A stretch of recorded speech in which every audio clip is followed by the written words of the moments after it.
Сәлем достар, фасольдан дәмді салат жасаймыз. Құрамында фасольдің белок болғандықтан салат тойымды. Сәбізімізді алдын ала ашып, жіңішке теркадан өткізіп, маринадтап аламыз. Тұз саламыз сәбізге.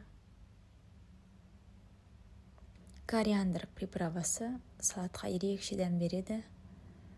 Және қара бұрышымызды саламыз.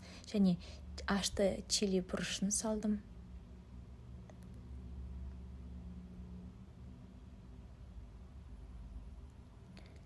Оливковый май қосамыз. Және бір қасық, үлкен қасықпен соевый соус саламыз.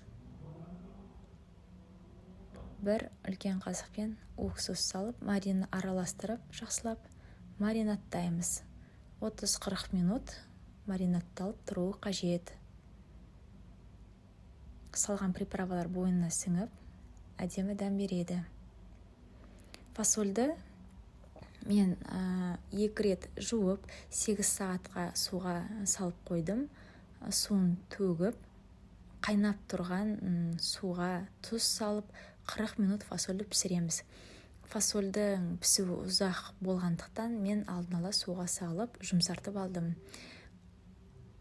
Бұл жерге қызып тұрған майға пиязды салып қуырып, маймен бірге қосып, фасольдің үстіне салдым.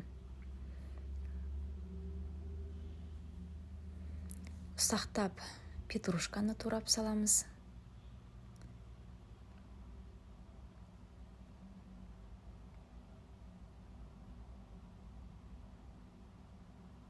Енді осы аралықта біздің маринадымызда дайын. Біз енді сәбізімізді қосып, бәрін жақсылап араластыруға кірісеміз.